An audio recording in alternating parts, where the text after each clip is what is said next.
Yo les señalaba hace unas semanas atrás que hay exposiciones mundiales todos los años en diferentes lugares, en París, en Qatar, y ahí uno va y muestra las armas. Esta bomba, dicen los militares estadounidenses, que estuvieron a punto de usarla en el 2003, cuando Estados Unidos invadió Irak, pero que al final no hubo necesidad porque no se encontraron esos túneles que supuestamente habría construido Saddam Hussein. Claro que es una señal hacia los otros, es una señal de poderío, es una señal de fortaleza. Yo tengo lo más poderoso y se lo muestro a ustedes. Vamos redondeando lo que es esta impresión muy fuerte que ha generado de todas maneras. El tema es insoslayable, me parece, Juan. Totalmente, y la concatenación de eventos en función de también de sus reuniones con los líderes internacionales, como bien se señalaba antes, y justamente lo que señala Pedro, de que las armas mejor probarlas que mostrarlas en un show internacional, es real. Ahora, trato de mirarlo siempre con cierta lógica de prudencia y con cierta lógica de que no depende la decisión de un solo hombre, sino que tanto en Estados Unidos como en Rusia como en China funciona un sistema político de distinta Ahora ese tonalidad. sistema, Juan, corre a favor de la guerra siempre. Ellos, la industria armamentista, ¿puede decirse que es la primera de los Estados Unidos? Es una de las primeras, ciertamente. La primera es la de las comunicaciones, Internet y las computaciones, ¿no? Hoy se habla de un complejo industrial militar y un complejo Internet militar, para que ustedes se den una idea de lo que es. Ahora, la historia de la humanidad es la historia de la guerra. Digamos, no solamente somos animales cooperativos, sino también somos animales conflictivos. Y en ese sentido, la historia del conflicto es la historia básica que nos define como seres humanos. Es lo que nos hace distintos a otras razas. Pensamos el conflicto, reflexionamos, tratamos de ponerles límites, pero también la historia evoluciona a partir del conflicto. Entonces... Sí, es verdad lo que dice Juan. La pregunta es si puede haber otra forma de vivir que no sea a través de la guerra. Hoy por hoy está claro que no. Sí, no la debe haber seguramente. Vos tenés una mirada sobre Trump no tan severa en cuanto a su estado mental. Me he dado cuenta en los dos reportajes de los que he participado. Es que yo sigo una tradición particular dentro de las relaciones internacionales. No pongo tanto el énfasis en la persona, porque la persona también encuentra límites. No sé el estado mental de Trump. Yo podría ponerme a fantasear y podríamos fantasear con la audiencia acerca de si es loco, si no lo es, etcétera. Todo líder político enfrenta en algún punto esa cuestión de la locura. Creo sí en las estructuras institucionales de los países. Las autocracias tienen sus estructuras institucionales, las democracias también. En ese sentido aparecen corsets, distintos tipos de corsets. Entonces soy más positivo. Y de última, hoy salió un artículo en Político donde el mismo profesor de ciencia política que señaló que Trump iba a ganar en las etapas de la primaria, dijo que es muy probable que a Trump le genere un impeachment. Si el propio presidente de los Estados Unidos atenta contra los intereses nacionales de las instituciones norteamericanas, de lo que ellos entienden de su interés nacional, no dudo de que lo van a correr del escenario político.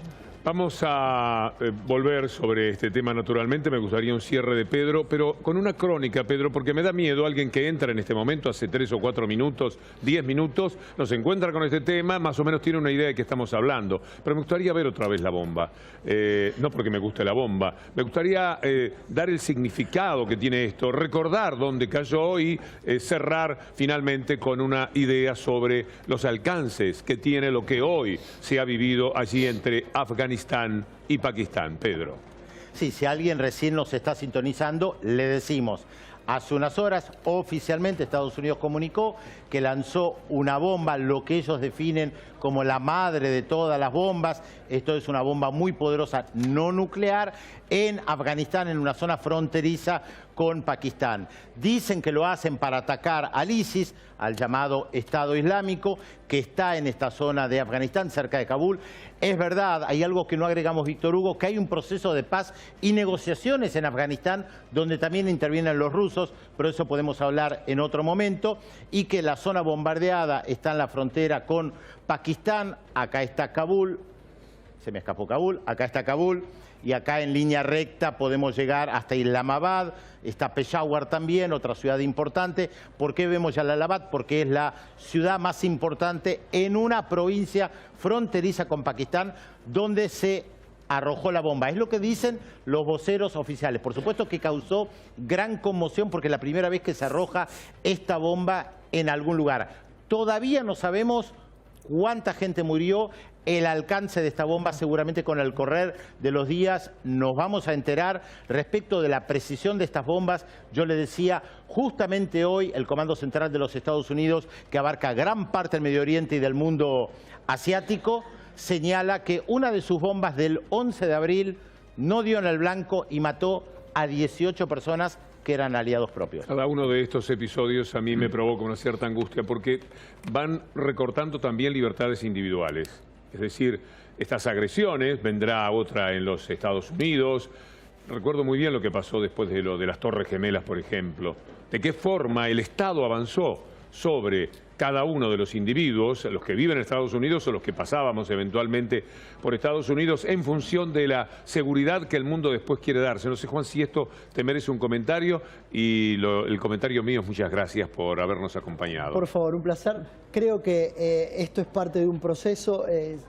Sería interesante ver qué sucede y que esperemos que digamos, no sea negativo, pero qué sucede si hay otro atentado dentro de los Estados Unidos, porque ahí sí Estados Unidos tiene a un líder que en cierto sentido su propio énfasis personal, y aparte porque toda su estructura política es en que esto no nos pase, que esto no les pase. A Obama le pasó en la carrera, en esta maratón de Boston. Ahí sí estaríamos más complicados, pero siempre, digo, si uno mira, cuando las guerras se pelean afuera, lo que pasa adentro de las sociedades no se impacta, se ve de lejos, y eso en cierto sentido es negativo porque no se dimensionan las consecuencias y aparecen los blowback, pero ciertamente la gente pone menos presión. Un gran aporte, muchas gracias siempre. Pedro, te quedas un ratito por si hay más noticias y por otra parte alguna otra cosa ocurre en el mundo, ¿no? Así que volvemos por allí. Víctor Hugo, acá me quedo.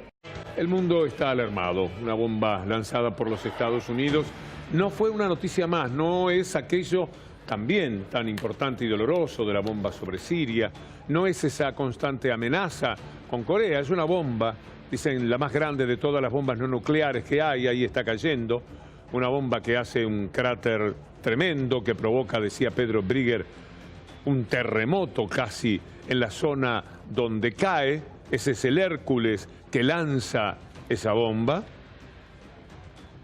que es manejada con una especie de GPS, es dirigida, llevada con la mano casi al lugar donde se quiere que estalle, donde debe caer. Vamos a presentarles un informe realizado, esos informes de los que estamos siempre tan orgullosos, en el diario por Adrián Guillot y Andrés Casasnovas. Este es nuestro informe sobre la bomba que lanzó los Estados Unidos y vamos a tomar contacto enseguida con Washington y por supuesto está con nosotros Pedro Brigger. Moab quickly became known as the mother of all bombs. Estados Unidos lanzó el día de hoy la bomba no nuclear más potente de su arsenal, denominada como la madre de todas las bombas, contra los túneles y cuevas que el grupo terrorista Estado Islámico tiene en Afganistán y desde los cuales los extremistas operaban con total libertad. No hemos visto imágenes todavía, por lo tanto no podemos saber. Sí, lo que dicen oficialmente de Estados Unidos, que esto se lanzó en una provincia fronteriza con Pakistán. En Pakistán, en la zona del norte, cerca de la frontera con Afganistán, hay una ciudad muy importante que se llama Peshawar. La capital de Afganistán es Kabul. Entre Kabul y Peshawar hay cerca de 300 kilómetros de distancia. En el medio está esta provincia donde se habría, utilizo siempre el condicional porque no queda claro, se habría arrojado esta bomba. Lo que pasa es que la frontera entre Pakistán y Afganistán es absolutamente artificial. El dispositivo era considerado, sin contar las armas nucleares, como el más potente de la historia hasta el 2007, cuando Rusia creó uno 4 veces más poderoso que nombró como el padre de todas las bombas. El Moab es en realidad una forma coloquial en la cual se le da una clasificación militar que es Main Ordnance Bomb.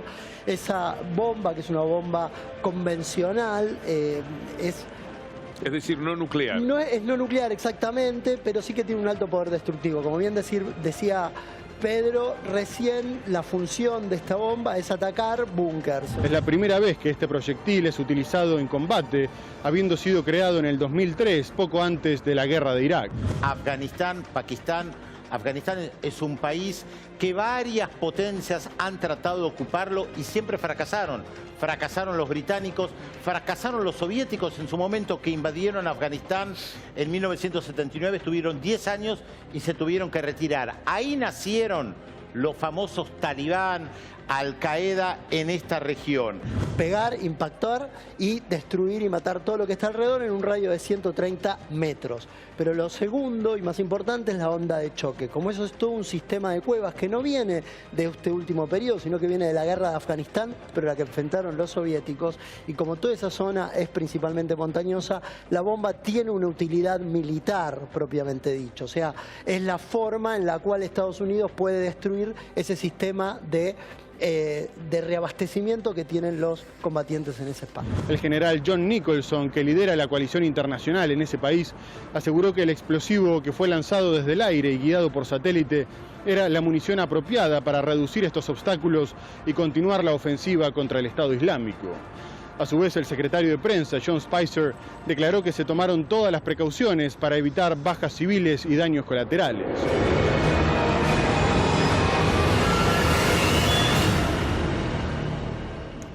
¿Y qué dicen en Washington? ¿Qué se reclama o qué se deduce de lo que ha sucedido con esta bomba lanzada sobre Afganistán y muy cerca de Pakistán? Cecilia Naón, profesora de la American University, ex embajadora de la Argentina en Estados Unidos, está en línea. Cecilia, muy buenas noches. ¿Qué tal, Víctor Hugo? Buenas noches. Bueno, Trump está transcurriendo el día 84 de su gobierno al frente de Estados Unidos, semanas sumamente intensas, llenas de escándalos, con conflictos de interés permanentes y también con algunos fracasos muy importantes que ha tenido en el Congreso de Estados Unidos y en la justicia, en particular con su reforma de salud y con su reforma migratoria. Y en general lo que se dice es que su agenda de América primero, de America First, está perdiendo cierta fuerza respecto de una agenda que ha avanzado mucho más en estos 84 días, que es la agenda de Wall Street y la agenda del Pentágono, la agenda de los militares. Y efectivamente esta bomba me parece que busca posicionar o reposicionar a su gobierno como un gobierno duro, fuerte, que no teme en salir a combatir al mundo y que está llevando además a un nuevo nivel de agresividad y a un nuevo nivel de poderío militar. Dentro de una escalada muy fuerte, sabés que desde que asumió el gobierno de Donald Trump ya ha duplicado los ataques aéreos en Afganistán respecto de lo que había hecho el gobierno de Barack Obama. Se han realizado en este primer trimestre 450 ataques aéreos, nunca con esta bomba que se lanzó hoy, respecto de lo que se venía llevando adelante ya durante el gobierno de Obama con ataques permanentes en la zona de Afganistán, justamente con el supuesto objetivo de destruir el Estado Islámico. Sí, lo que se entiende entonces, Cecilia, es que los fracasos internos son los que determinan la agresividad externa. Efectivamente, hay una base muy fuerte de Donald Trump que se ha venido en algún punto desilusionando, ¿no? Creían que todas esas promesas tan grandilocuentes que había hecho Trump respecto de devolver los empleos, de devolver la manufactura a Estados Unidos, de mejorar su nivel de vida, podían cumplirse mucho más rápidamente, y hoy hay una agenda que no está dando las respuestas que el núcleo de su base esperaba. Dos hechos, por ejemplo, que van en contra de, digamos, y son ciertas traiciones en la línea de Trump. En el día de ayer, Trump le dijo al diario Wall Street Journal que no iba a denunciar a China como un manipulador de la moneda. Esta fue una de las promesas más duras y más fuertes de Trump en esta línea de América primero, de ultranacionalismo y defensa de los intereses en contra del resto del mundo. Una promesa incumplida que generó mucho enojo. La otra, por supuesto, es la dificultad de derogar el Obamacare tan odiado. Creo que eso es una buena noticia porque con sus limitaciones el Obamacare le da protección a 20 millones de personas adicionales que si no lo perderían con la derogación de ese programa. Con lo cual hay un presidente que asumió con una base de apoyo relativamente modesta comparado con otros presidentes en la historia, que ha venido perdiendo cierta base de apoyo y que recurre una vez más a esta estrategia militar, agresiva y violenta de bombardear al resto del mundo, creo que como desvío de sus problemas internos y también como una muestra de poderío y de hegemonía que está en el corazón. Es un gobierno, no nos olvidemos, que está dominado por generales.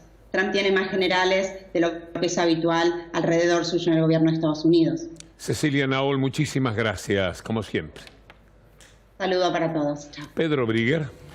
Bien, a ver, algunas reflexiones y algunos datos. En primer lugar, la bomba, según el comunicado oficial de las fuerzas estadounidenses en Afganistán, porque hay que recordar que Estados Unidos ocupa gran parte de Afganistán desde el año 2001, se arrojó a las 19:32 hora afgana, esto es 12:02 hora argentina. Ya hay algunos representantes demócratas en el Congreso que están criticando abiertamente lo que está haciendo el presidente Donald Trump, y una de las grandes preguntas que muchos se hacen es ¿por qué Afganistán y no Arabia Saudita? Porque al fin y al cabo, tanto los talibán como Al Qaeda, como el famoso Estado Islámico, están mucho más cercanos ideológicamente y desde el punto financiero a Arabia Saudita. Pero Arabia Saudita es un gran aliado de los Estados Unidos. Por eso en el 2001, cuando George Bush decide atacar algún lugar, ataca Afganistán. Pero en realidad, esto se supo después también, claramente, aquellos que perpetraron el ataque a las Torres Gemelas eran en su mayoría saudíes. Y cuando tomó la decisión de que no entraran de determinados países, uno de los que no nombró fue Arabia Saudita. Efectivamente, porque es un gran aliado de los Estados Unidos por décadas, según diversas fuentes, todavía sigue siendo el principal comprador de armas de los Estados Unidos. Hablando de armas, están circulando datos de que la bomba que se arrojó sobre Afganistán costó 314 millones de dólares. Y por supuesto comienzan los cálculos de lo que se podría hacer a nivel interno cuando comienzan los recortes en salud, en educación, y se refuerza el Pentágono. De esto también lo hablamos hace unas semanas, Víctor Hugo, de cómo justamente se está inyectando mayor dinero al Pentágono. ¿Qué reacción va a haber frente a esto? Obviamente no lo sabemos. ¿Qué puede lograr esto a nivel interno de Afganistán? Lo decíamos antes, prácticamente nada, porque hace 16 años que están ocupando Afganistán, han bombardeado una y otra vez Afganistán, no lograron destruir a los talibán, no lograron destruir a Al Qaeda, y además después nació el ISIS, que ahora está expandido también en Siria y en Irak. Entonces la pregunta es, ¿por qué lo hacen? Hoy por hoy no hay una respuesta clara. El día de mañana es decisivo. ¿Qué dice la OTAN sobre esto? Esas repercusiones que estás mencionando de los demócratas dentro de los Estados Unidos, la reacción de Rusia con Tillerson allá, es muy interesante. Mañana sí, vamos a tener, para lo que para nosotros es un Viernes Santo, de mucha discusión internacional, me parece. Sí, es verdad, porque las reacciones, está claro que de Rusia van a ser negativas, de la misma manera que fueron negativas las reacciones de Moscú respecto de los ataques en Siria. Por eso ayer Rusia vetó, justamente ahí vemos imágenes del Consejo de Seguridad de Naciones Unidas, vetó una resolución presentada por el Reino Unido, Francia y Estados Unidos sobre la situación en Siria. ¿Qué planteaba esa resolución, Víctor Hugo? Que el responsable del ataque con armas químicas a población civil de la semana pasada fue el gobierno de Bashar al-Assad, a pesar de que las propias Naciones Unidas todavía no llegaron a una conclusión. ¿Qué dijeron los rusos? Ustedes están presentando una resolución que nos fuerzan a rechazarla. Bolivia y Rusia la rechazaron, porque ya saben quién es el culpable, sin que esté demostrado quién lo es. Y un dato que salió hoy, tantas resoluciones de los diferentes comandos de los Estados Unidos, el de Afganistán, que dice a la hora que se arrojó la bomba, pero otro del Comando Central de los Estados Unidos, que está en gran parte de Asia, lamentando la muerte de 18 sirios por los bombardeos de ellos del 11 de abril. Las bombas esas no son precisas, Víctor Hugo, como muchas veces se lo cree. No ha sido un día más el de hoy en cuanto a la conflagración internacional permanente. Alguna vez tenemos que hacer un repaso de todas las guerras que hay en el mundo hoy día, porque la gente cree que debe haber 13, 14 guerras permanentemente. Y en gran parte de ellas está en Estados Unidos, porque Estados Unidos tiene tropas en Afganistán, tiene tropas en Irak, tiene tropas en Siria. Recordemos, el envío de esas tropas no fue aprobado por Naciones Unidas. Y tantas resoluciones de los diferentes comandos de los Estados Unidos, el de Afganistán, que dice a la hora que se arrojó la bomba, pero otro del Comando Central de los Estados Unidos, que está en gran parte de Asia, lamentando la muerte de 18 sirios por los bombardeos de ellos del 11 de abril. Las bombas esas no son precisas, Víctor Hugo, como muchas veces se lo cree. No ha sido un día más el de hoy en cuanto a la conflagración internacional permanente. Alguna vez tenemos que hacer un repaso de todas las guerras que hay en el mundo hoy día, porque la gente cree que debe haber 13, 14 guerras permanentemente. Y en gran parte de ellas está en Estados Unidos, porque Estados Unidos tiene tropas en Afganistán, tiene tropas en Irak, tiene tropas en Siria. Recordemos, el envío de esas tropas no fue aprobado por Naciones Unidas.